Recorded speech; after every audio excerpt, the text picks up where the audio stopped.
بسم اللہ الرحمن الرحیم نحمده ونصلی ونسلم علی رسولہ الکریم اما بعد۔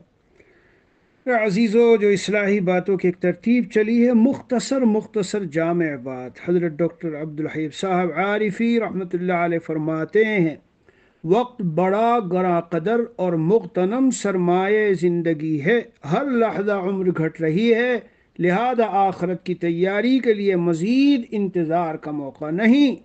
میری درخواست یہ ہے کہ آج ہی سے کام شروع کر دیجئے۔ اور کام میں سب سے پہلے کیا لکھا ہے؟ سب سے پہلے تو میری گزارش یہ ہے کہ آپ اپنے شب و روز کی ضروری مصروفیات کے پیش نظر ایک مستحکم نظام الاوقات بنائیے، کیونکہ نظام الاوقات کے مطابق کام کرنے میں بڑی برکت ہوتی ہے، تھوڑے وقت میں زیادہ کام ہو جاتا ہے اور اس کی برکت سے مشکل کام بھی آسان ہو جاتے ہیں۔ تو عزیزو، سب سے پہلا وقت کو قیمتی بنانے کے لیے سب سے پہلی چیز نظام الاوقات بنائیے۔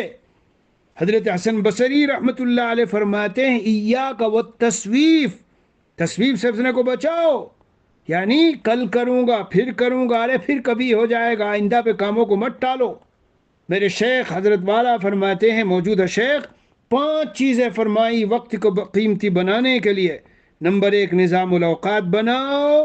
نمبر 2، فضول باتوں سے اپنے کو بچاؤ، غیر ضروری مجلسیں جہاں کوئی ضرورت نہیں جانے کی، کیوں جاتے ہو وہاں خامخواہ کے لیے۔ نمبر 4، زبان کی اپنی حفاظت کرو، سوچ کر بولنے کی عادت ڈالو۔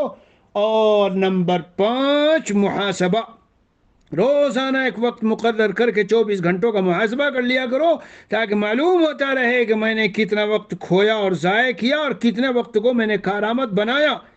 جو وقت کارآمد ہو اللہ کا شکر ادا کر لو، اور جو ادھر ادھر کچھ گڑبڑ ہو گئی ہے تو توبہ کر لو، تو انشاءاللہ اس طرح آہستہ آہستہ لغویات سے بچنے کی عادت ہو جائے گی۔ تو ٹائم ٹیبل بناؤ، نظام الاوقات بناؤ، لغو باتوں سے بچو، غیر ضروری مجلسوں سے اپنے آپ کو بالکل دور کر لو، جی زبان کی حفاظت کرو، اور اپنا محاسبہ، ہاں یہ بہت اہم چیز ہے، اس کی بدولت بڑی ترقی ہوتی ہے۔ اللہ ہمیں عمل کی توفیق دے۔ وصلی اللہ علی النبی الکریم وعلی آلہ واصحابہ اجمعین والحمد للہ رب العالمین۔